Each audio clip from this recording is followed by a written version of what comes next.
Hi everyone, welcome back to my channel. ఈరోజు నేనైతే ఆవకాయ పచ్చడి అయితే చేస్తున్నాను. ఇది చాలా అంటే చాలా సింపుల్. చేసే వరకు కూడా అనుకోలేదు ఇంత సింపుల్గా ఉంటుందని.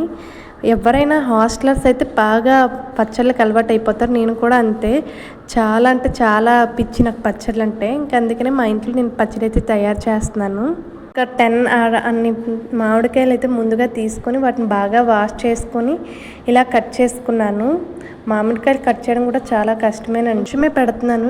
పర్ఫెక్ట్గా వస్తే నెక్స్ట్ టైం బాగా పెట్టుకోవచ్చు అని చెప్పి ఇలా గ్లాసులతో కొలిచి పెట్టుకుని ఎండలో కాసేపు ఆరబెట్టుకున్నాను. దాంతోపాటు ఆవాలు మెంతులు కూడా ఆరబెట్టాను ఎండలో.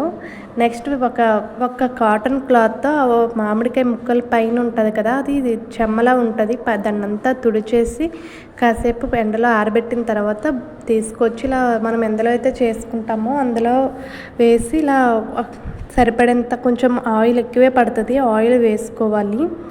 నెక్స్ట్ అయితే ఇక్కడ నేను ఆవాల పౌడర్ అయితే చేస్తున్నాను. ఇలా ఆవాల పౌడర్ కూడా చేశాక అందులో ఆయిల్లో ఆ మామిడికాయ ముక్కలు ఆయిల్లో వేసేయాలి.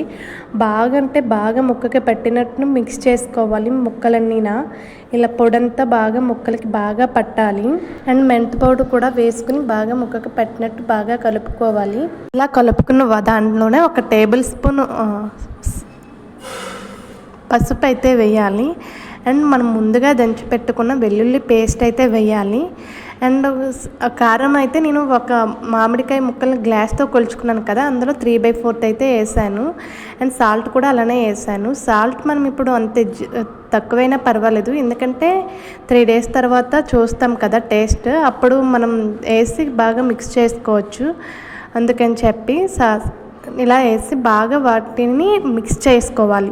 ఎలా అంటే ముక్కకి బాగా పట్టేసేటట్టు కలుపుకోవాలి. మనం ముందుగా తొక్కు తీసి పెట్టుకున్న వెల్లుల్లిపాయలు కూడా వేసి బాగా మిక్స్ చేసుకోవాలి.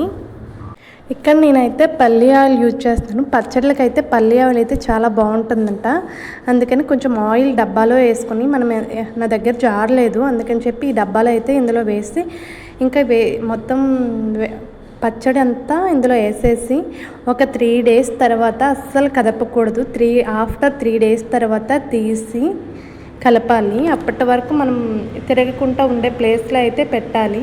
నేనైతే కొంచెమే పెట్టాను, ఇంకా ఇలా కప్పేసి ఒక ప్లేస్లో పెట్టాలి. ఇక్కడ నేనైతే ఆఫ్టర్ 3 days తర్వాత అయితే ఓపెన్ చేస్తున్నాను. చూసారా, ఆయిల్ అంతా పైకి వచ్చేసింది. పచ్చడిలో ఆయిల్ ఎక్కువ ఉంటేనే బాగుంటుంది, ఎందుకంటే ఎక్కువ రోజులు నిల్వ ఉంటుంది. సో అందుకని ఇంకా రోజు వాడేటట్టు అయితే రోజు తీసి అలా కాకుండా ఒక పక్క చిన్న బాక్స్లో అయితే వేసుకోండి. ఇక్కడ నేను ఈ డబ్బాలో వేసి ఇలా పెట్టుకుంటున్నాను. వేడివేడి అన్నంలో వేసుకొని తింటుంటే చాలా అంటే చాలా టేస్టీగా ఉంటుంది. ఈజీగా చేసుకోవచ్చు బ్యాచిలర్స్ కూడా. ఒక్కసారి ఇలా ట్రై చేయండి. అండ్ వీడియో నచ్చినట్లయితే లైక్ చేయండి. కొత్తగా మన ఛానల్ చూసేవాళ్ళు సబ్స్క్రైబ్ చేసుకోవడం మర్చిపోకండి.